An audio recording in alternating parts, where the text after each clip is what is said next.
when I was refusing. Your love kept pursuing. Now that I've tasted your love, my heart just can't get enough. Jesus, you have me. You have me completely. It's your love in my heart running over, yeah. Every day of my life I'll draw closer.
This perfect love.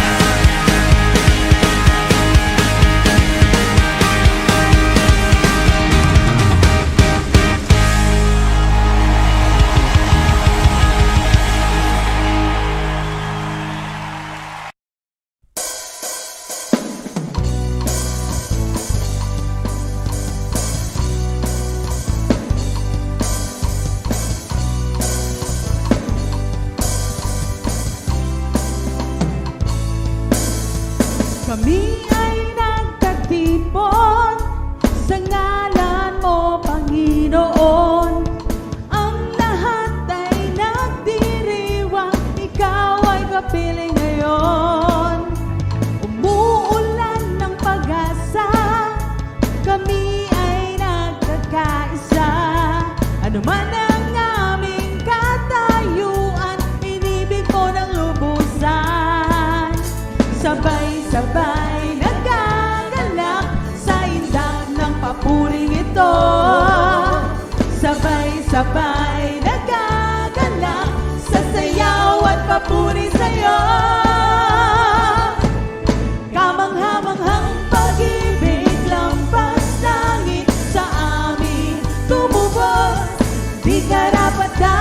pagpalain, ngunit biyaya mo'y bumuhos. Kamanghamanghang pag-ibig, lampas langit, kami minahal mong lubos. Aming itatanghal, pangalan mo, Jesus.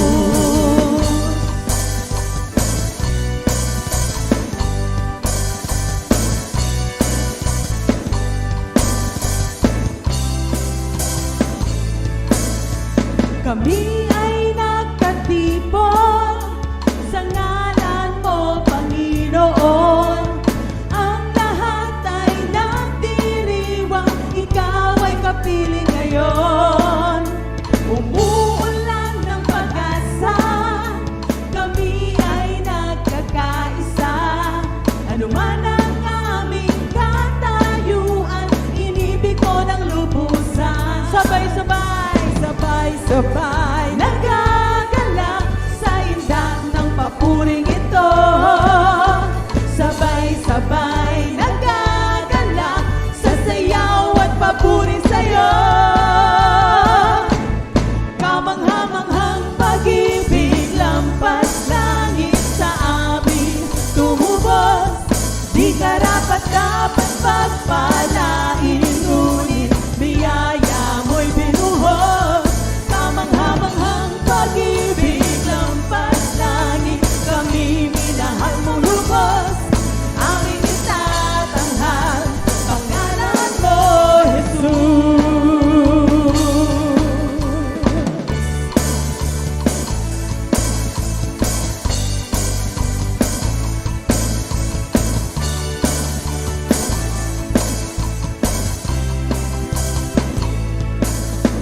Sabay-sabay nagagalak sa indak ng papuring ito. Sabay-sabay nagagalak sa sayaw at papuri sa'yo. Kamanghamanghang pag-ibig, lampas langit sa amin tumubos. Di karapat-dapat pagpalain, ngunit biyaya mo'y bumuhos. Kamanghamanghang pag-ibig, lampas langit, kami minahal mong lubos. Aming itatanghal, pangalan mo, Jesus. Kamanghamanghang pag-ibig, lampas langit sa amin tumubos. Di karapat-dapat pagpalain, ngunit biyaya mo'y bumuhos. Kamanghamanghang pag-ibig, lampas langit, kami minahal mong lubos. Aming itatanghal, pangalan mo, Jesus.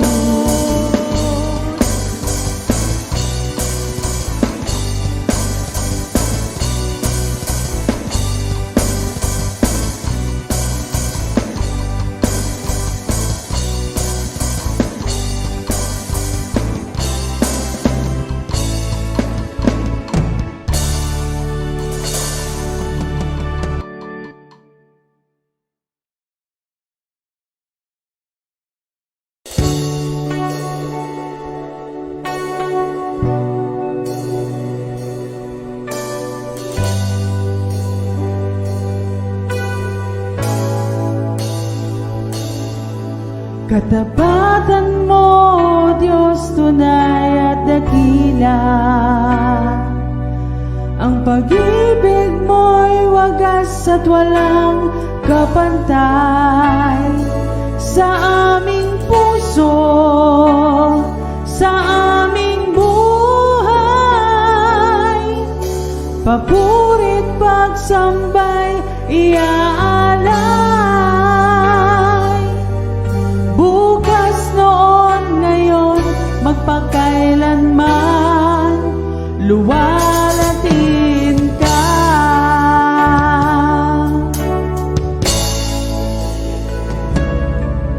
Katapatan mo, Diyos, tunay at dakila.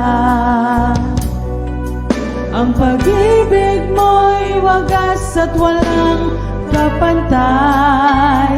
Sa aming puso, sa aming buhay, papurit pagsambay iaalay. Bukas noon ngayon magpakailanman luwalhatin ka.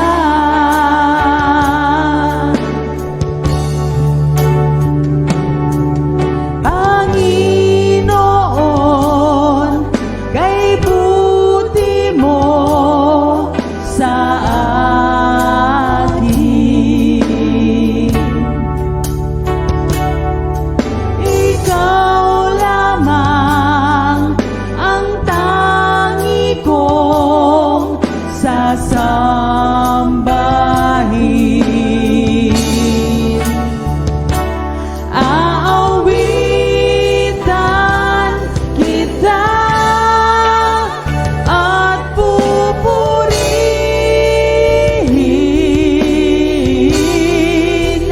Panginoon,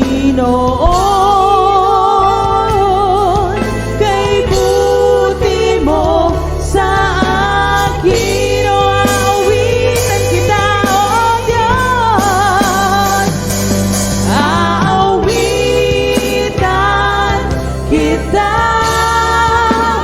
at pupurihin,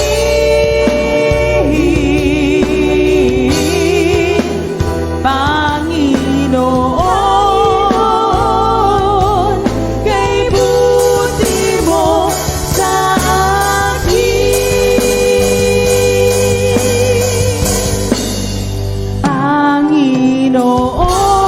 Panginoon, kay buti mo sa akin.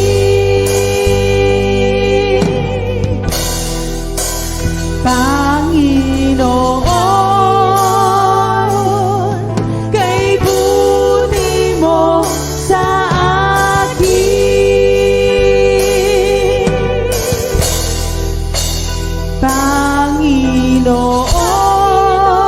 Panginoon, kay buti mo sa akin.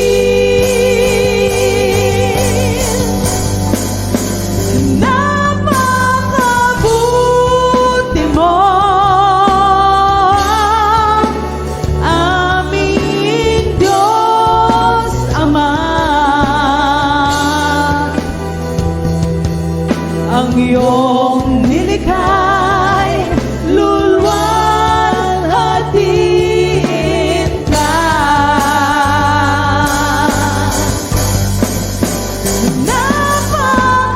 Napakabuti mo, di ka nagbabago.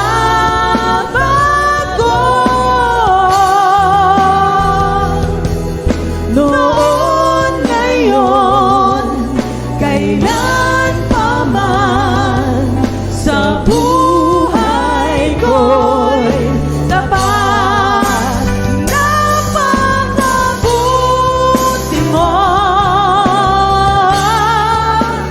aming Diyos Ama.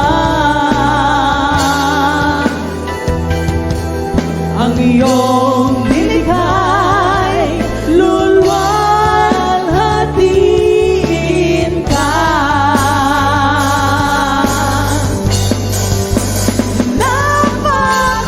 Napakabuti mo, di ka nagbabago.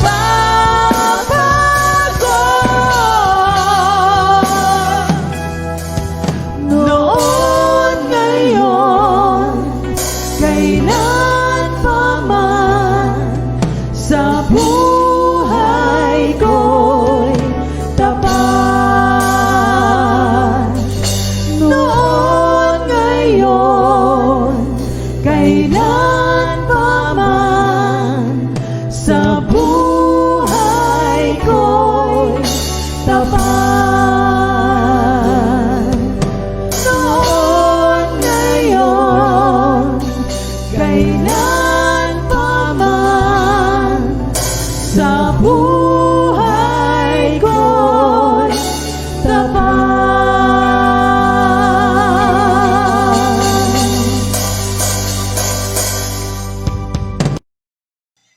Maganda at mapagpalang umaga, mga ka-online. No po, muli tayo ay nagpupurit, nagpapasalamat na tayo na naman ay sama-samang makikinig, no po, sa mga salita ng Diyos, at dalangin po natin na siya ang patuloy na kumilos, mangusap sa ating kalagitnaan. So saan ka man, nawa maranasan mo at maramdaman ang pag-ibig ng Panginoon, ang pagpapala ng Panginoon, at ang pagpapalakas ng Panginoon sa umagang ito.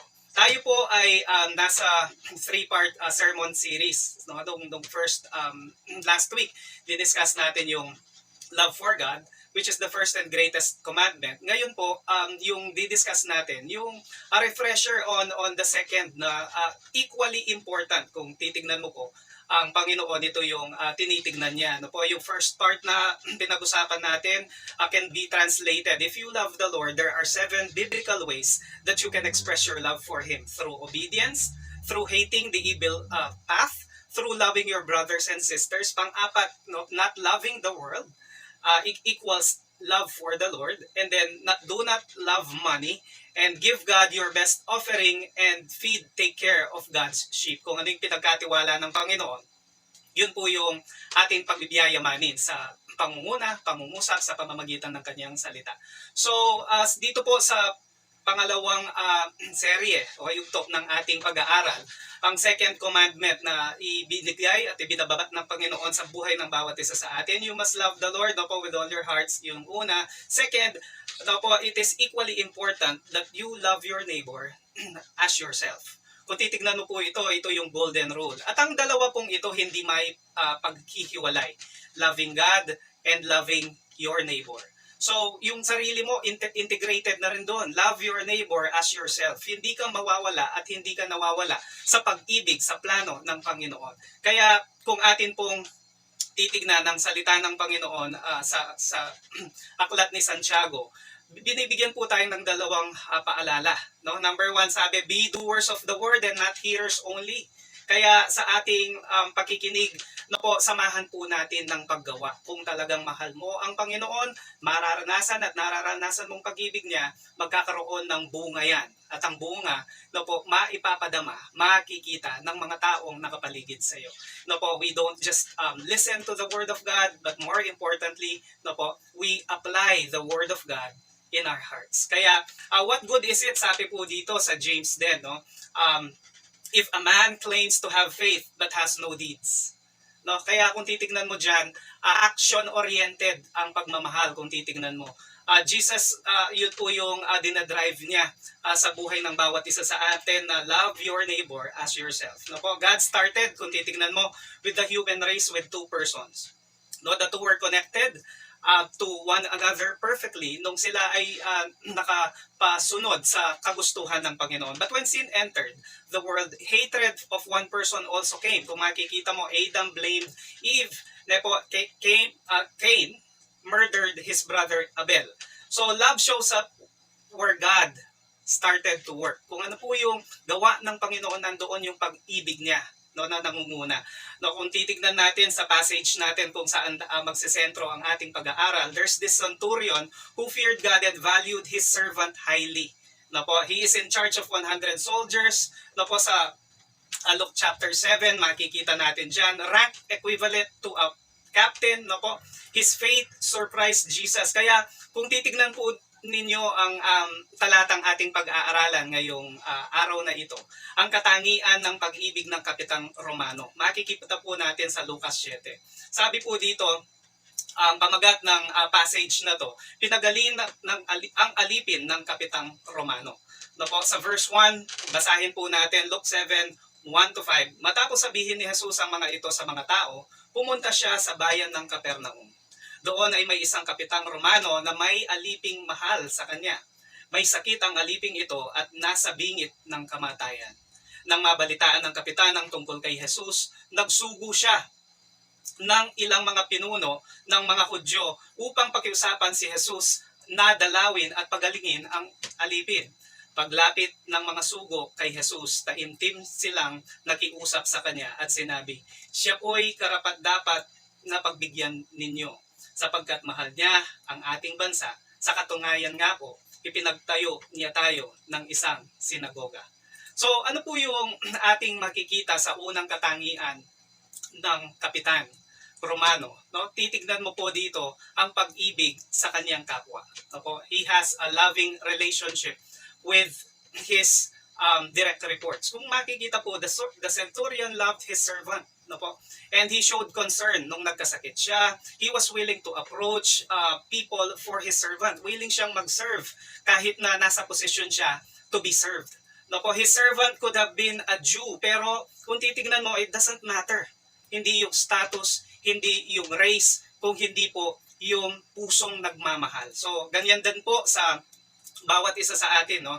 Kung titignan natin, with the position na ipinagkatiwala ng Panginoon, kumusta po tayo? Paano po natin nagagamit ang mga relasyon na kung saan ipinagkatiwala, ipinagkaloob ng Panginoon, saan man tayo nagsaserve, saan man tayo naka-assign, sino man ang ating kasama? How are we building our relationships with them? No po, especially this time of pandemic, makikita natin na continuous yung pangangailangan.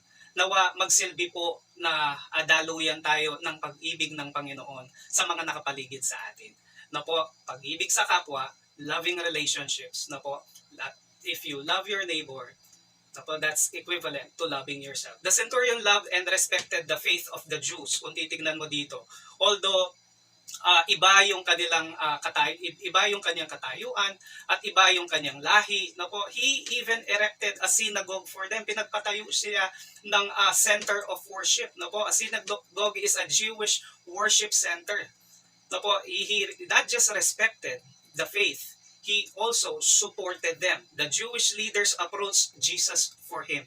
Ganyan po yung itinanim niyang pag-ibig, yung mga pinagsisilbihan niya, no po, ay nakiusap kay Jesus at sinabi po ang kabutihang ginagawa ng Kapitang Romanong ito. We are to build loving relationships with one another, just like this centurion. No po, sa posisyon, pagkakataon, panahon na ibinibigay ng Panginoon. Nawa, ito po ang siyang maisagawa natin, maisapamuhay natin. Dahil ito po ay nagiging kalugod-lugod at nais ng Panginoon para sa bawat isa sa atin. No po, loving one another as we love ourselves. Pangalawa pong ating makikita, hindi lang yung pag-ibig. Makikita rin po natin dito ang centurion ito, no po, ang kapitan, ang pagpapakumbaba. Humility. Luke 7 verse 6, kung titignan natin, sumama sa kanila si Jesus, ngunit nang malapit na siya sa bahay ay nasa lubong niya ang mga kaibigan ng kapitan. Sila ay sinugo ng kapitan upang ipasabi kay Jesus ang ganito, Ginoo, huwag na po kayong mag-abala. Hindi po ako karapat dapat na puntahan pa ninyo sa aking tahanan. No po, kung titignan mo, he has a position and a place of authority. He could have ordered any Jew to do what he wished. No po? Pero kung titignan mo dito, yung pag-recognize at pagpapakumbaba. He deserved good deeds, no po, kung titingnan mo sa kanyang ginawang mabuti. Kaya kung ano po ang ating itinanim, no po, respect, you plant love, and you will reap the same, no po. Makikita mo, siya po ay karapat-dapat na pagbigyan ninyo. Yun yung pinakiusap nila kay Jesus na i-consider yung request ng mabuting kapitan na Romano. He approached Jesus in a very humble way, kung titignan mo. Tignan niyo po yung ipinasabi niya kay Jesus sa pamamagitan ng kanyang mga kaibigan. Ginoo, huwag na po kayong mag-abala. Hindi po ako karapat-dapat na puntahan pa ninyo sa aking tahanan. What an example of humility. Na po, nawa sa posisyon po natin, more than the position, more than the power, magkaroon po tayo ng passion and compassion towards loving one another's. Kaya makikita mo po dyan, can other people recognize the humility in us with the position entrusted to us? Na po, nawa sa ating pamumuhay, kahit na sa panahon ng pandemya, makita po ang humility, ang kababaan ng ating Panginoon, na kung saan yun yung nagre-reflect sa buhay ng bawat isa sa atin. So the love, the loving relationship, the humble attitude na meron ang kapitan na ito. Na po, ito yung mga pag-uugali na kailangan po nating maisapamuhay. This is a loving reminder, a living reminder on how we are to love our neighbors. Na po, with a genuine love, with a love that is humble. No po, makikita mo rin dito, it is a love full of faith, no, pananampalataya. Sa verse 7 ng chapter 7 ng Lucas, ni hindi po ako karapat dapat humarap sa iyo, ngunit magsalita lamang po kayo at gagaling na ang ating alipin. Wow, yung paniniwala niya po sa ating Panginoong Jesus. He believed in the power of Christ's word. Kaya, alam niyo po, kung ating titignan ang paniniwalang ito, hindi lang siya paniniwalang may pagtitiwala. Paniniwala, no po, na may paggawa. Kasi makikita mo, pinapunta niya, pinili niya, umasa siya sa kapangyarihan ng ating Panginoong Jesus. Down to His words, ngunit magsalita lamang po kayo at gagaling na ang aking alipin. Kaya sa umagang ito, kapatid, how is your faith in God? How is your love in God? How is your humility in the presence of God? May it continue to reflect accurately, no po, and pleasing, no po, in the sight of God, and also pleasing in the sight of man. Kaya makikita po natin dito, can God do impossible things through our professed faith? Kasi sa paniniwala ng senturyong ito, solid puro ang kanyang paniniwala at pagtitiwala, na punong-puno ng pagpapakumbaba, pag-ibig sa kapwa, pag-ibig sa kanyang alipin, ang nagde-drive, no po, na lumapit at magtiwala. At yun po ay nanggagaling sa ating mga puso na ang Panginoon ang siyang may direksyon. No po, kaya makikita po natin dito yung core values na meron ang isang centurion na nawa ay mag-echo din sa buhay ng bawat isa sa atin. No po, let us be reminded on how this centurion came about the presence of Jesus. Sa presensya ng Panginoon, how He presented His love, how He presented Himself, no po, in full humility, and how He present His faith. Magsalita lamang po kayo. Kaya alam niyo po ang kapangyarihan ng Panginoon kapag siya ating tinawagan, siya ating nilapitan, tayo ay makakaasang mayroong mangyayaring mabuti dahil siya ang ating Panginoon at tagapagligtas na mahal tayo. Kaya meron din po dito na ating masasaksihan ang kapangyarihan ng centurion na to. Kung titignan mo on verse 8 ng chapter 7, ako po ay nasa ilalim ng mga nakakataas sa akin at may nasasakupan man akong mga kawal. Kapag sinabi ko sa isa, pumunta ka roon, pumupunta siya. At kapag sinabi ko po sa isa na halika, siya'y lumalapit. Kapag sinabi ko po sa aking alipin, gawin mo ito, ginagawa niya iyon. So makikita mo yung authority. No? A man, an officer with a great position, no po, titignan mo, he recognized that he is also under authority. Kaya namangha po ang ating Panginoon nung binaba niya ang kanyang sarili. No po, nung nagpasakop siya sa alam niyang mas nakakataas sa kanya. So he is honored, and he honored also persons in authority. That's the reason why he acknowledged the presence of Jesus and humbled himself. The centurion was a man of authority. People under him obey his authority. Na po, but nakikita po natin dito, the centurion believed in Jesus' authority in the spiritual world. Alam niya na may makakapagpagaling sa kanyang mahal na alipin. No po? Kaya he knew na ang mga espiritu ay nakapasakop sa ating Panginoong Jesus. Now, kung ang centurion na-acknowledge niya ito, kumusta ka? Kumusta po tayo? Nawa ay ma-acknowledge din natin yung authority ng Panginoon sa lahat ng ating sitwasyon. Na po, He is in control, He is in charge, and He is in command. So let Him lead your life. Let your life live this life according to His will, according to His plan, at makikita mo po yung magandang plano ng Panginoon mag-unfold. If not on this world, it's in the world to come. For sure po yun. Kaya, alam niyo po, sa pamumuhay po natin, we need to cultivate itong mga pag-uugaling ito. Mga characteristics, attitude na kung saan hindi lamang sinasabi sa ating mga kapwa, kung hindi kasama ng salita ay ang gawa. gawa na bunga ng pag-ibig ng Panginoon, ng pagpapakumbaba na sinasabi ng Panginoon, ipinakita ng Panginoon na napatunayan natin sa ating mga buhay. Na napakasarap pong mag-serve in humility. No po, hinahayaan natin ng Panginoon ang patuloy na magtataas sa buhay ng bawat isa sa atin dahil alam niya kung ano yung the best na posisyon, the best na level. Kaya, no po, we follow and serve Him with faith, in full faith, and in His authority. Na po, doon po tayo nag-ooperate. Na kung saan makikita mo, ito ang nagbibigay lakas sa buhay ng bawat isa sa atin upang maging kalugod-lugod sa Panginoon at makapag-mahal po tayo sa bawat kapwa natin. So, love for neighbor, na po, humility in the presence of God, faith in the power of God, and submission to the authority of God. Yan po yung ating makikita dito sa ating pinag-aralan when it comes to loving our neighbor. Na kung saan nakita po natin na display sa istorya ng isang Romanong kapitan as a Roman centurion. No po, and kung titignan po natin, paano natin ilalagay sa practical na paraan, no po, itong mga bagay na ito. I was listening to an online podcast.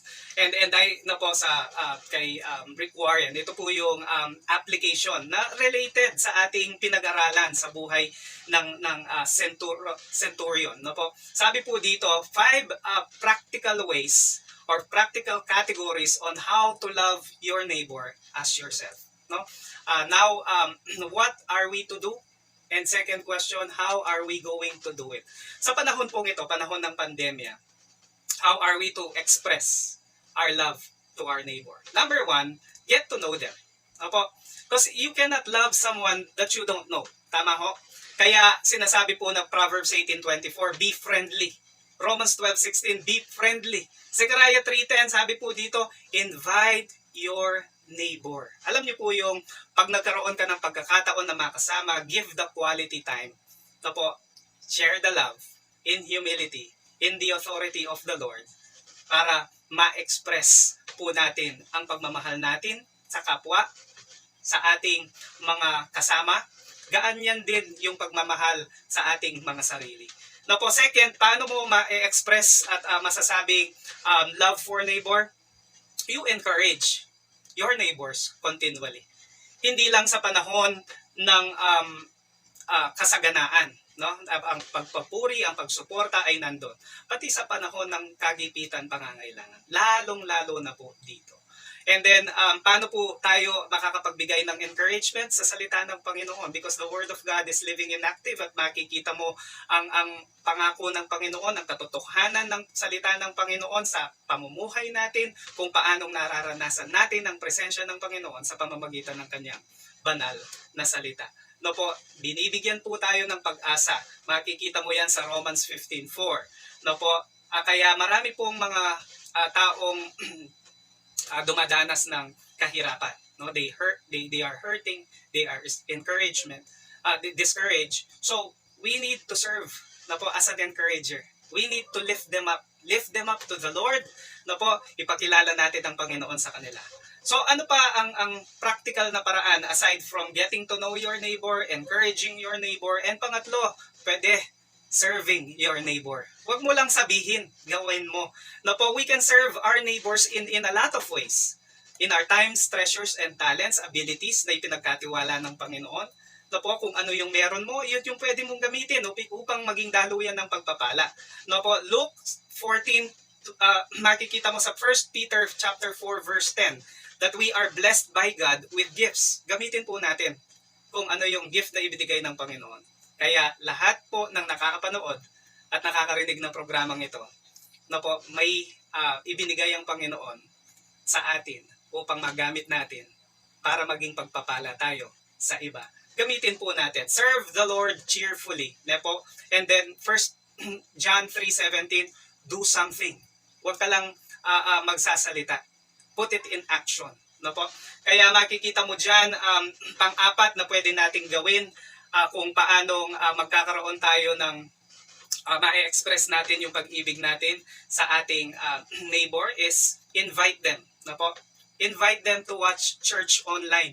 Alam niyo po, walang makakapalit kapag ipanakilala natin ang good news sa kanila, ang ating Panginoong Jesus. Kaya yan po yung utos ng Panginoon. Luke 14:23, go everywhere, urge them to come into my house. No, Luke 14:23, makikita mo dyan na ipa-flash sa inyong mga screen. Makikita mo dyan that we need to share the good news, the great joy that comes from Christ, the rest, the peace, the love, the joy, the hope, no po. Yan po yung kailangan nating ibahagi. Yan po yung kailangan natin ipag-imbita. Ngayon, madali na lang mag-invite. If it's online, no po, i-share mo lang yan, i-like mo lang yan kapag nagfo-follow o mag-comment ka lang dyan, be it on YouTube, Facebook, kung ano man digital platform, no po, i-share po natin ang mabuting balita sa kanila. And lastly, share Christ with your neighbor. Personally, kung paano mong naranasan ang Panginoon sa buhay mo. No po, na ipakilala mo ang the greatest friend, the greatest lover ng buhay mo. Ipakilala mo sa kanila na para makita nila na may purpose ang buhay, no po, may yung past mo, ang Panginoon ang siyang mag-i-establish ng present and future mo, and introduce them to love Jesus, and they get to know how Jesus loves them. No po, 1 Peter 3:15-16, always be prepared to give an answer, no po, with gentleness and respect. Ibahagi po natin ang mabuting balita sa kanila. Kaya sa linggo pong ito, napakasarap balik-balikan ang dalawang utos na matindi ng Panginoon. No po, loving God and loving one another as you love yourself. Get to know them, encourage them, serve them, invite them, and share Christ with them. So have a good and godly day. Papuri po sa Panginoon, luwalhati sa Kanya. Nawa ma-internalize po natin to and ma-externalize po, meaning maibahagi natin. As we know Him, let us make Him known. Kaya sa oras pong ito, ako po ay nagpapasalamat at muli tayo po ay manatili sa pag-ibig ng Panginoon. In love sa Kanya, sa Kanyang mga salita, sa Kanyang pangunguna, sa Kanyang pagkilos sa ating mga buhay. Tayo po ay manalangin. Panginoon, aming Ama, maluwalhati ka. Salamat sa panahon, pagkakataon na kami po ay nakapakinig. Salamat po sa katotohanan ng iyong salita. Lord, ang pag-ibig, ang susi ng lahat, ito'y nanggaling sa iyo. Salamat sa pag-ibig mo. Lord, nawa madama po ng bawat isa, saan man sila na nakakapanood dito. Lord, ikaw ang kumilos, ikaw ang mangusap, ikaw ang manguna. Sa sitwasyon nila, O Lord God, magkaroon sila ng bunga, magkaroon sila ng kalakasan, magkaroon sila, Lord, ng katatagan kung ano man ang dinadaanan dahil ang authority, ang power nang gagaling sa iyo. Lord, salamat sa pag-ibig mo na siyang nagpapatibay at nagbubuklod sa bawat isa sa amin. Kami po'y tatayo, mananagumpay at magtatagumpay sa anumang bagay na aming haharapin dahil ikaw ang kasama namin at ikaw ay para sa amin. Maging daluyan po ng pagpapala, sumagana ang bawat isa sa isip, salita at gawa. Lord, ikaw ang manguna at mangusap, makita at maisakatuparan ang iyong kagustuhan. Lord, salamat po sa mabiyayang umagang ito. Labaunin po namin ang mga salitang ito upang magbigay ng inspiration, upang makapagbigay kami ng instruction sa aming mga pamamahay at pamumuhay at paghahanap buhay, O Lord God. Kami tatayo sa iyong mga salita sa katotohanan at pamumuna ng banal na Espiritu na siyang sumasa amin, O Lord God. Luwalhati, papuri sa iyo lang. Ito po ang aming panalangin. Sa pangalan ni Jesus, ang lahat ay magsabi ng Amen at Amen.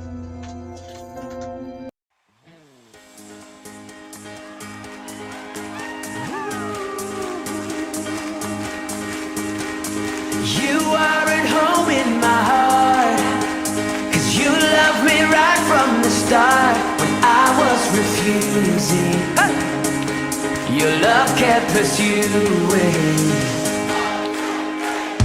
Now that I've tasted your love, my heart just can't get enough. Jesus, you have me, you have me completely. It's your love in my heart running over, yeah.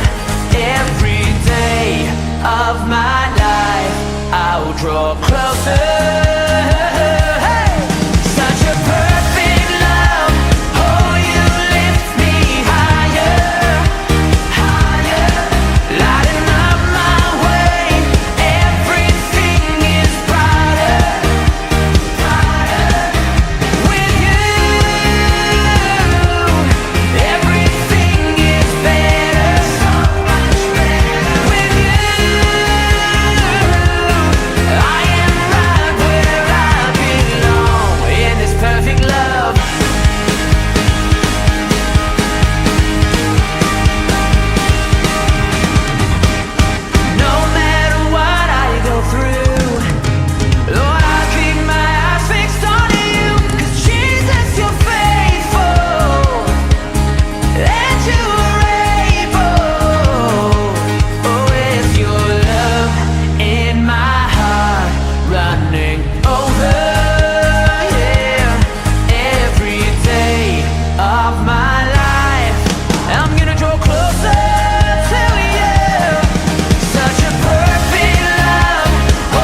take your